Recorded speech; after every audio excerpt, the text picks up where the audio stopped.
प्रेम से बोलो श्री कृष्ण भगवान की जय। भोलेनाथ भंडारी की जय। श्रीमन नारायण नारायण नारायण। प्यारे भक्तों, मित्रों, भगवान श्री कृष्ण के परम भक्तों, एक बार प्रेम से बोलो, एक बार बोल दो ना, राधे राधे कृष्णम कृष्णम। मित्रों, पिछले धारावाहिक में हमने आपको इतनी रहस्यपूर्ण प्रसंग राधा और भोलेनाथ और पार्वती, नारद जी और भगवान श्री कृष्ण के संवाद दिखाए। मधुबन रहस्य। मित्रों, इसके अंदर ऐसे ऐसे रहस्य छिपे हुए हैं कि यथार्थ रूपम, यानी कि आज आप स्वयं उसका अनुभव नहीं कर पा रहे हैं, परंतु जब चोला छूटेगा, छूटने से पहले जब कुछ पल, कुछ क्षण, कुछ माह, कुछ दिन, कुछ साल रह जाएंगे, तत्पश्चात सिवा पश्चाताप के और आपके हाथ कुछ नहीं लगेगा। हमें प्रभु की आवश्यकता है और प्रभु को हमारी आवश्यकता नहीं है। जानते हो क्यों? क्योंकि हरि महाराज स्पष्ट कहते हैं कि ये शरीर जो है नाशवान है, एक दिन इसका त्याग करना जो है परम आवश्यकता है, अपने आप त्याग हो जाएगा। जब वृक्ष सूख गया, जड़ें उसकी खोखली हो गई, सिवा वो जलाने के अलावा और कोई काम नहीं करता। इसी प्रकार से जो शरीर है, ये जब नाशवान हो जाता है, हड्डियां मांस को छोड़ देती है और मांस जो है आपकी खाल को छोड़ देता है, पपड़ियां जम जाती है, अपने आप से नफरत हो जाती है, तब आदमी सोचता है कि प्रभु अब बस चोला छोड़ने का समय आ गया। कहने का मतलब ये हो गया कि मेरा जो तात्पर्य है मित्रों, मैं ये चाहता हूं कि जब तक आपका जीवन है, कौन कहता है कि किसी की, कोई कहता है यार 60 वर्ष की आयु है, कोई कहता है 65 की, कोई 70 की, कोई 75 की, कोई 80 की, 90 की, मतलब वो कहते बस इतनी आयु है। गलत। आज भी इस घोर कलयुग के अंदर 120 वर्ष की आयु है, लेकिन 120 वर्ष की आयु आप कैसे गणना करेंगे? आप सोच रहे होंगे गुरुदेव 120 वर्ष की आयु का आकलन लगा रहे हैं, लेकिन मृत्यु तो निश्चित है, लिख दी गई है कि इतने समय में, इतने वक्त, इतनी आयु आपकी है। बिल्कुल सत्य। लेकिन परमात्मा ने आयु बढ़ाने का एक सिलसिला भी बतलाया। उन्होंने संपूर्ण रूप से कहा है कि यदि प्राणी 5 तत्वों का त्याग कर देता है, काम, क्रोध, मोह, माया, ईर्ष्या, ये सब चीजों का त्याग करना, ये हमारे स्वास्थ्य की सर्वप्रथम निशानी है। यदि आप क्रोध करते हैं तो क्रोध से आपका मस्तिष्क का संतुलन बिगड़ जाता है, आपका खून जल जाता है, अंतर्कण में किसी के प्रति जलिस रखते हैं, या कोई आदमी आपके मन को दुखाता है, आपकी आत्मा को ठेस पहुंचती है, तो अंदर एक अजीब किस्म की वो जैसे कि जल रहा है और बुझ रहा है, जल रहा है बुझ रहा है, वो क्या होता है, वो आपको बीमारियों में घेर लेगा। चिंतित जो है वो कहते हैं चिता समान होता है, चिंता चिता समान। कहने का मतलब जब आप नेगेटिव एनर्जी अंदर प्रवेश करते हैं तो उसके एवज में क्या होता है, अंदर शरीर के अंदर आप खुद महसूस करते हैं, अंदर आत्मा ऐसे कलस रही होती है, मन ऐसे कलस रहा होता है, हृदय ऐसे दुख दुख कर रहा होता है, मायूसी का आलम छाया होता है, और आदमी सिचक सिचक के अपना चद्दर में या रजाई में मुंह ढक के रोता है अपना। लेकिन कुछ समय के बाद, 2, 3, 4 दिन के बाद वो ठीक भी हो जाता है। लेकिन वो जो चीजें हो रही है, वो कितनी बीमारियां आपके अंदर पैदा कर रहा है। जो चीज आई उसने समाप्त होना है, जो कष्ट आएंगे वो हरेंगे भी, उससे बीमारी पैदा होती है भयंकर। अब मैं कोई डॉक्टर नहीं हूं, लेकिन आध्यात्मिकता क्या कहती है कि आप साफ सुथरे रहिए। कहने का तात्पर्य ये हुआ कि मित्रों, आप किसी भी प्रकार का कुछ भी हो जाए, आपको ज़्यादा उस पर डीपली नहीं जाना चाहिए, किसी के प्रति ज़्यादा मोह नहीं करना चाहिए। ये चीज़ें क्या होती जो मैंने अभी बतलाया आपको, कि किसी ने आपकी आत्मा दुखा दी, आपके लाखों रुपए गबन करके ले गया। तो कई बार ऐसा होता है कि ये संसार में लेना और देना, हमने पिछले धारावाहिकों में आपको बतलाया कि जीवन संचालन कैसे चल रहा है और इस जीवन मृत्यु के आवागमन से मुक्त होने का क्या उपाय है, मोक्ष कैसे प्राप्त होगा, सब आपको एक एक चीज बतलाई गई है। और उसमें सर्वश्रेष्ठ ये है, पैगाम आप पे जाता है कि आप चिंतित मत होइए, जो होना है वो निश्चित है, उसको कम किया जा सकता है, वो छोटे में टल के वो बड़ा जो होना है वो समाप्त हो जाता है। लेकिन एक हफ्ते के बाद फिर वही खुशी, वही मन, वही सब कुछ हो जाता है। फिर एक हफ्ते पहले क्या हुआ मित्रों, वो जो चीज आपके अंदर पैदा हुई, जो मैंने बताया कि अंदर आत्मा कलप कलप के बंदा रोता है, फिर एक दूसरे से वो शेयरिंग करता है कि मेरी ये व्याख्या है, मैं ऐसे कलप रहा हूं, मैं ऐसे तड़फ रहा हूं। वो जो तड़पने वाली चीज क्या है, वो क्या है, क्या चीज तड़प रही है आपकी? ऐसा कौन सा प्रमाद, कौन सा गुण आपके अंदर प्रवेश कर गया जिसकी वजह से ये सब हो रहा है? तो वो सब चीजें होती है, उसका क्या रिलेशन है, सब एक दूसरे से निर्भर है। उसका रिजल्ट आज भी गलत, आने वाले टाइम में भी गलत, क्योंकि समय आने पर उस संपूर्ण त्याग आप नहीं कर सकते। इंद्रियों का संपूर्ण त्याग कोई नहीं कर सकता। दिल वैसे के वैसे जवान होता है, आत्मा वही की वही, ना मरती है ना जीती है, उसको कोई लेना देना नहीं है, वो भक्ति में विलीन है। मन जो है वो विचलित करता है इंसान को।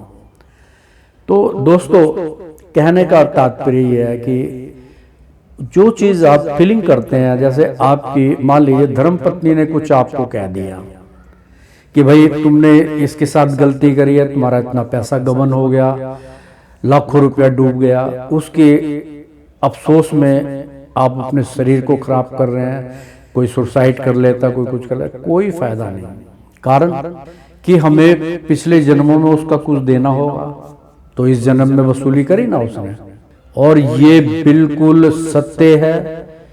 इस सत्य को ना आप झुटला सकते, ना मैं झुटलाऊंगा। मैंने पिछले कई धारावाहिक में ये सब बतलाया कि कैसे होता है। चलो, एक पहले भी मैंने बतलाया, एक और मैं आपको इसका उदाहरण दे देता हूं, जो आज के युग का उदाहरण है, आंखों देखा उदाहरण है। एक स्थान है, मतलब पिथौरागढ़।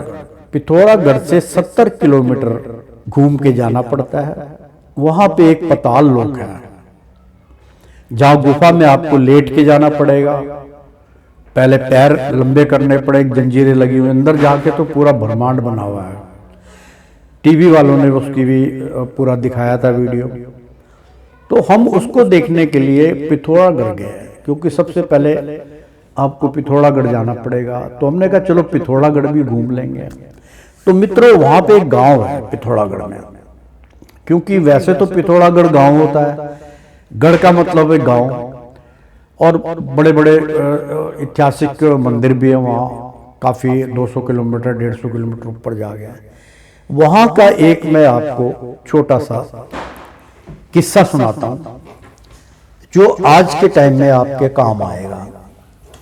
मित्रों, हम वहाँ पे संध्या के टाइम में, वहाँ भी चौपाल लगती है, लोग बैठते हैं, लेकिन आपको पता हर जगह पहाड़ है, पहाड़ी इलाका है, ठंड पड़ती है, और वहाँ के ज़्यादातर लोग जो है वो नॉनवेज पे डिपेंडेंट करते हैं, ड्रिंक करते हैं, नॉनवेज करते हैं। लेकिन ऐसा नहीं है कि मतलब अगर 20 होटल नॉनवेज के तो एक आधा होटल शाकाहारी मिल जाता है। तो हमारा तो सीधा सा काम होता है जी, हम बाहर जब जाते हैं तो हम बाहर का खाना नहीं खाते। हमने क्या किया जी, पिथौरागढ़ में सब जगह देखो, कहीं पे वो फिश बन रही है, मछली बन रही है, कहीं मीट बन रहा है, कहीं मुर्गे टंगे हुए। मैंने कहा यार ये तो, और उसी के साथ में हमने अपना होटल लिया था। तो हमने कहा यार एक काम करते हैं ना, छोड़ो, हम गए सिलेंडर वाले की दुकान पे। हमने कहा भाई तेरे को हमें सिलेंडर किराए पे चाहिए। कह रहा बाबूजी ले लो चूल्हा ये। उसने अपना जो रिजनेबल पैसे बनते हैं कि भाई जो गैस है जितनी आप गैस यूज़ करोगे मैं तोल के दे देता हूँ, और जितनी गैस यूज़ करोगे उसके पैसे दे देना, और जो आपकी इच्छा हो 10 20 50 हो जो देना हो आप इसका रेंट मुझे दे देना, नहीं तो कोई बात नहीं आप गैस के पैसे दे देना। बड़ा अच्छा आदमी था, उसने हमें गैस दे दी, सिलेंडर दे दिया, सिक्योरिटी हमने जमा करा दी उसको कि भाई जो 500-700 हज़ार रुपये लगने ले लो। 4 किलो का सिलेंडर लिया हमने। सब्जी की दुकान पे गए, हमने कहा यार इससे बोल जरा ताज़ा पनीर है, पनीर लिया, मटर ली, और मतलब आलू लिए, टमाटर लिए, सब्जी ले ली हमने, और 100 रुपये में बढ़िया अच्छी सब्जी आ गई हमारे मतलब की, फर्स्ट क्लास हमने बनाया। मैंने कहा भाई रोटी, कहते भाई रोटी तो होटल से लगवा ले, कोई दिक्कत नहीं है। मैंने कहा यार हाथ तो वही लगा होगा, लेकिन उसको बोलेंगे तो साफ आटे की रोटी बना देगा, नहीं तो बनाने की जरूरत नहीं है। चावल ले आओ, थोड़े से चावल बना लेंगे, आटा लियो, आटा गूंदा 2-2 रोटी बना लेंगे। हमने खूब इंजॉय किया, और अपने यहीं होटल में ही अंदर अपने कमरे में बनाया खाना, फर्स्ट क्लास, कोई दिक्कत नहीं है, सब कुछ मिल जाता है। 2 बर्तन चाहिए थे हमने, वो हमने उससे ले लिए थे, नहीं अगर होते तो हम वैसे छोटी कढ़ाई ले लेते, किसी को वैसे दान पुण्य दे जाते, नहीं अपनी गाड़ी में, क्योंकि हम अपनी गाड़ी से गए थे, हमारे पास कार थी। तो वैसे तो हमारी गाड़ी में सारा सामान होता है, सिलेंडर भी होता है, बर्तन भांडे सब कुछ होते हैं, अगर ना हो तो फिर हम बाहर से भी रेंज कर लेते हैं। तो मित्रों वहाँ पर बैठे हुए थे, तो 5-7-10 बंदों गांव वाले थे, हम उनके साथ बैठे हुए, हमने कोई किस्सा सुना था, तो फिर उनके मुंह से हमने एक किस्सा सुना। वो कह रहे जी अभी ये 5-10 साल की बात है, 10-15 साल पहले की बात बताई उन्होंने। तो 20 साल की भी, मैंने कहा अगर 25 साल पहले 50 साल पहले की बात है तो कोई ताज़ा बात है। उसने कहा जी एक जिम्मेदार था, और उसकी ट्यूबवेल के ऊपर मृत्यु हो गई। ट्यूबवेल पे वो गया था लेने के लिए, अपना खेती वूती करके मुँह हाथ धो रहा था। अब पता नहीं क्या हुआ, कैसे उसको चक्कर आ गए या कैसे हुआ, वो उल्टा गिरा और उसकी डेथ हो गई। वो जिम्मेदार आदमी था, खेती बाड़ी करता था, को मतलब जो है अंतिम संस्कार उसका कर दिया गया, उसको जला दिया गया। और कुछ समय मतलब 6 महीना बीता होगा, 6 महीने, लगभग 6-7 महीने मरे हुए को बीत चुके थे। तो उसका एक लड़का था, बड़ा 40-45 साल का था, शादीशुदा था। उसके सपने में उसके पिताजी आए। पिताजी ने कहा बेटा मेरा जन्म इस गांव में हुआ, जैसे कि हमारे यहाँ कितने गांव हैं आसपास रहते हैं, कोई 4 किलोमीटर, 10 किलोमीटर, 20, 50, 30 किलोमीटर के रेंज में, इसी प्रकार से गांव तक। कहते इस गांव के अंदर फला गांव है, इसमें मेरा जन्म हुआ है इस किसान के यहाँ, और वो बहुत पैसे वाला है। तो वो उसको जानते थे कि हाँ जी पिताजी, हम तो उसको सपने में बोल रहा है कि पिताजी उसको तो हम जानते हैं, वो तो हमारे घर आता जाता था। कह रहा बेटा मेरा उसके घर के अंदर जन्म हुआ है एक बछड़े के रूप में, गाय का बछड़ा के रूप में, मतलब बैल की जूनी में मेरा वहां जन्म हुआ है। और अगर वो वहां पर मैं जब तक बैल की जूनी भुगतूंगा तब तक मेरा जो है उद्धार नहीं होगा, मेरे को मुक्ति नहीं मिलेगी। तो मैं ये चाहता हूं कि बेटा, तो वो लड़का कहने लगा पिताजी आप कुछ बतलाइए तो सही, आप आए हो, क्या कहने के लिए आए हो? वो कह रहा है बेटा मैंने इससे कुछ पैसे उधार लिए थे।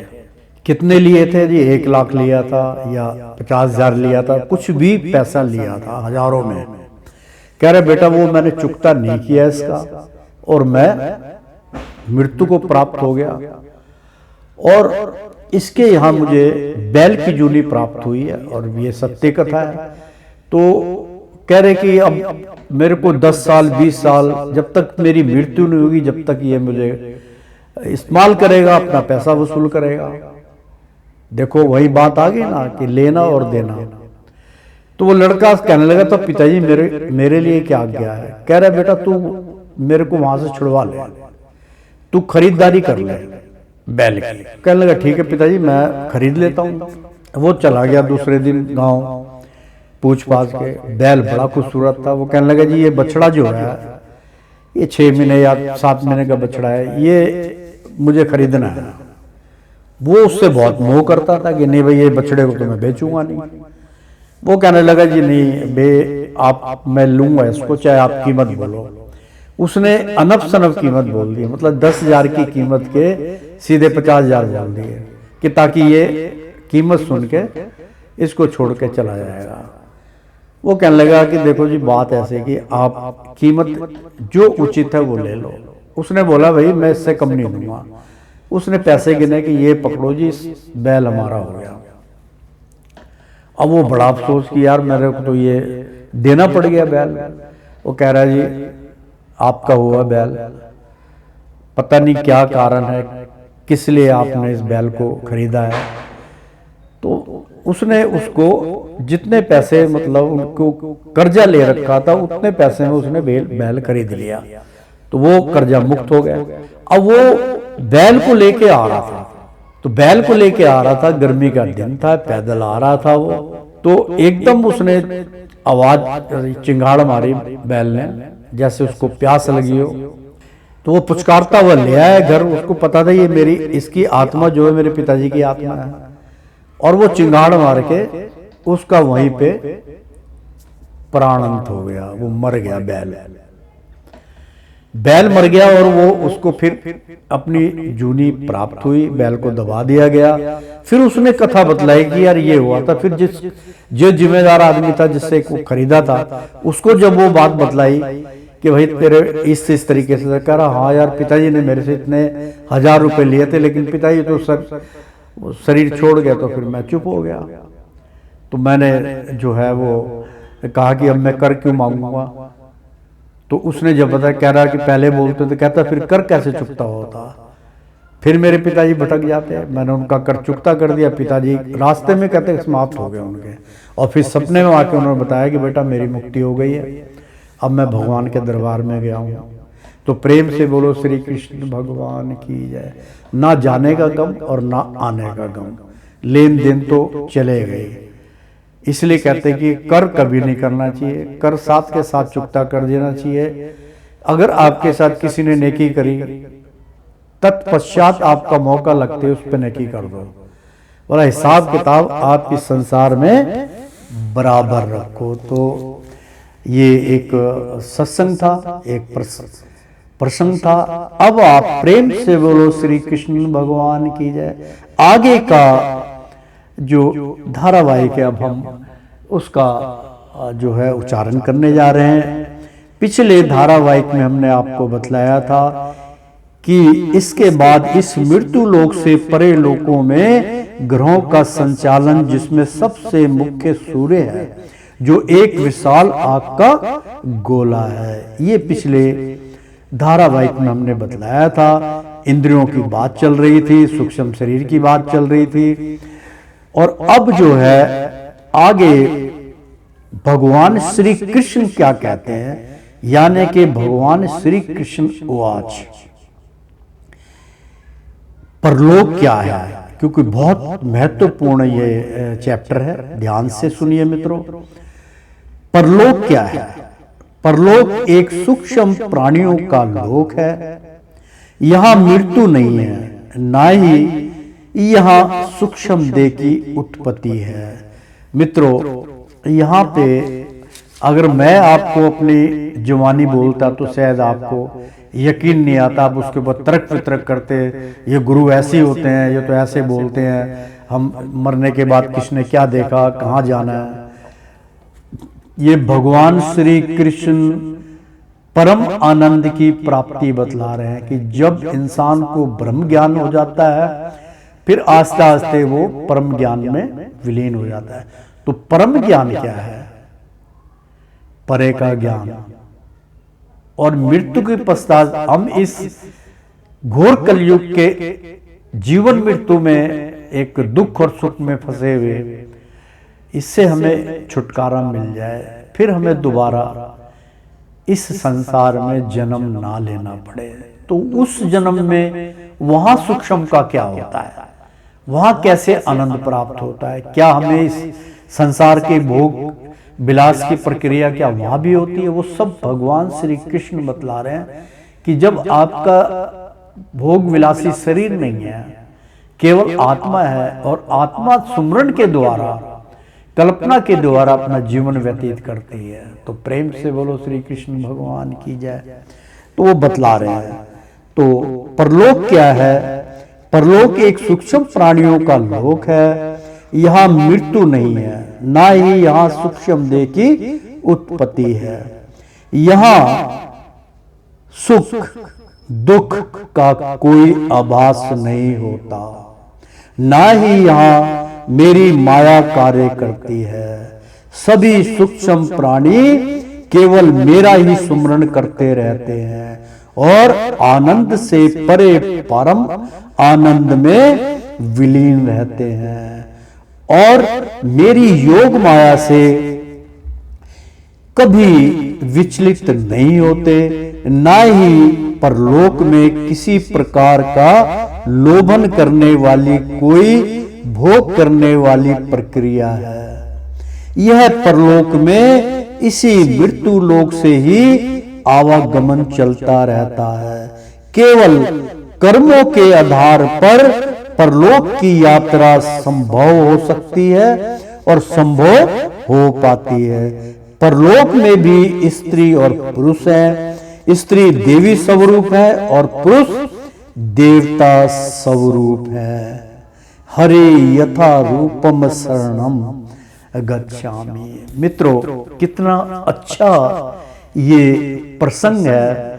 आपका मन करेगा कि यहाँ मैं दोबारा इसको रिपीट कर लूं, तो आपको रिपीट करने की आवश्यकता नहीं है। मैं इस प्रसंग को दोबारा से आपको प्रसाद बांट रहा हूं, क्योंकि भगवान श्री कृष्ण की वाणी है। इसको ध्यान से सुनिए और आज इस वाणी का क्या आनंद प्राप्त होगा।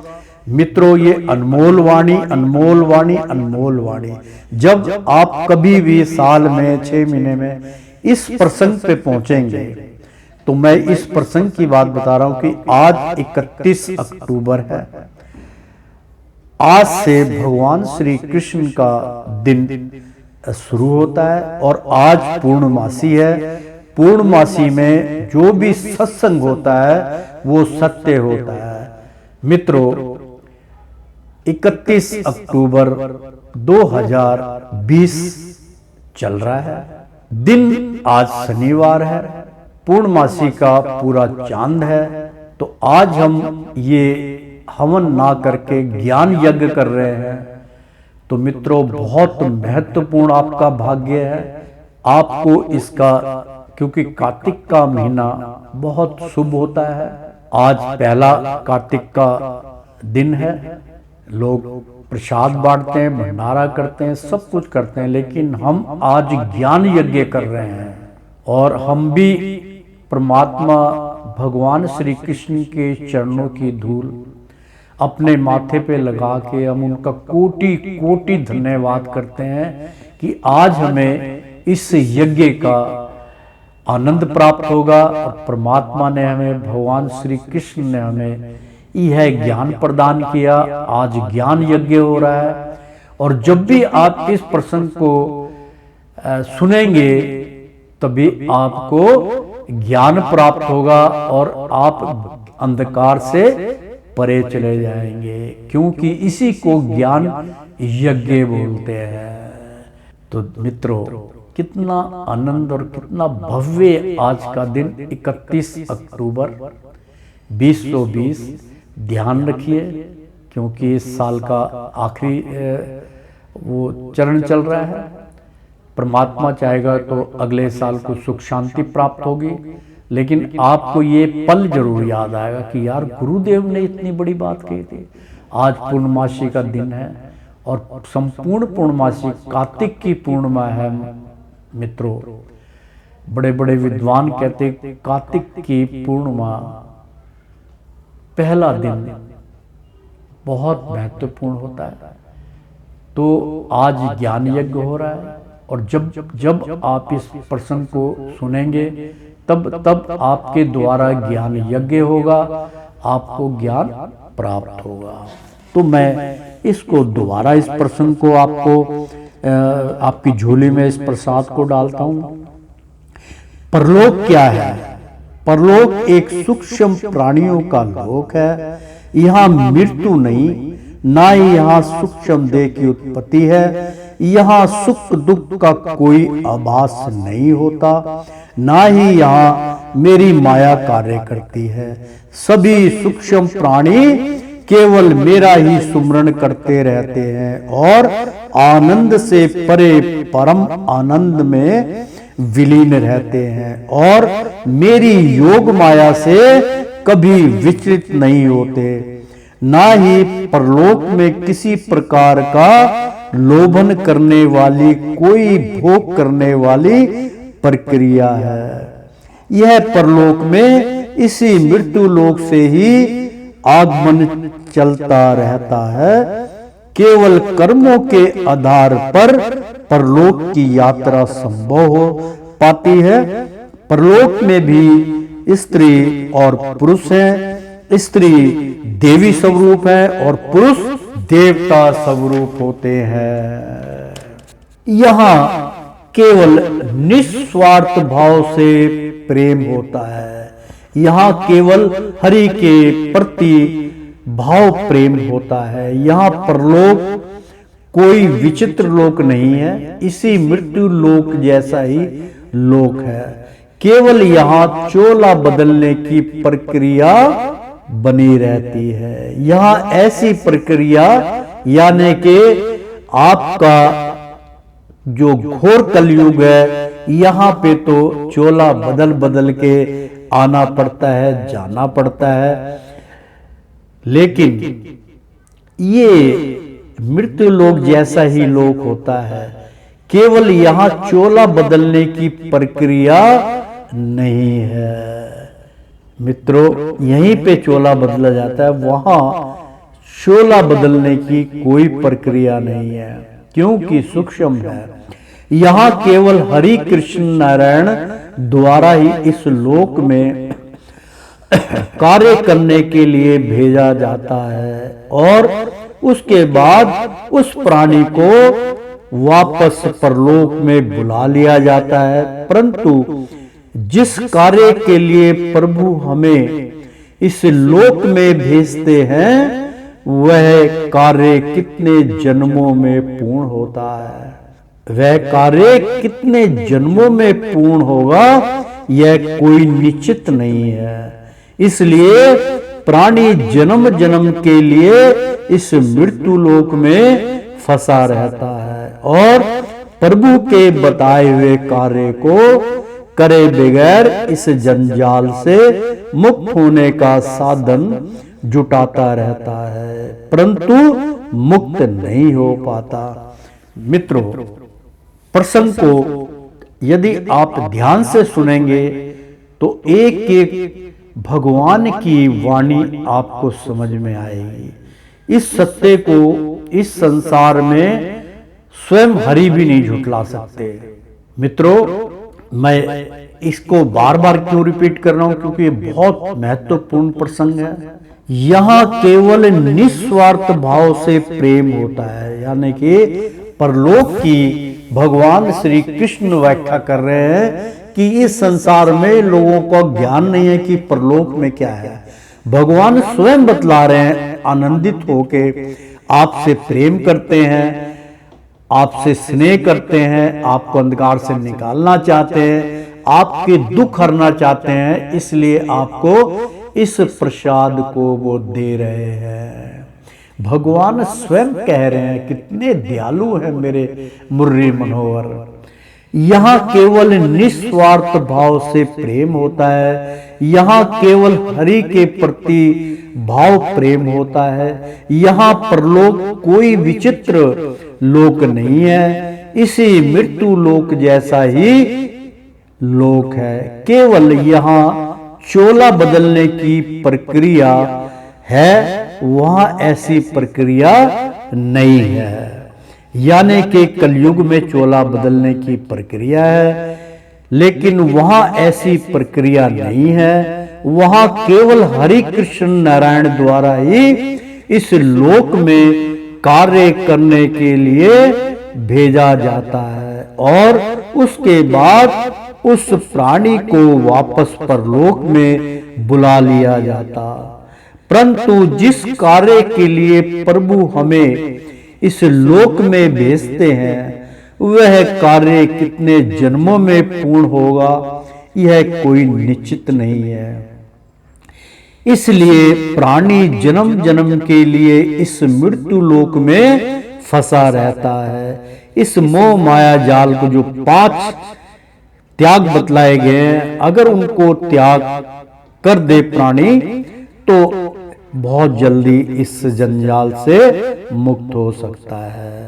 वही भगवान बतला रहे कि प्राणी इस मोह माया जाल में आनंदित बन के रह जाता है और किस कार्य के लिए उस संसार में आया है उसको भूल जाता है। इसलिए प्राणी जन्म जन्म के लिए इस मृत्यु लोक में फंसा रहता है और प्रभु के बताए हुए कार्य को करे बगैर इस जंजाल से मुक्त होने का साधन जुटाता रहता है, परंतु मुक्त नहीं हो पाता।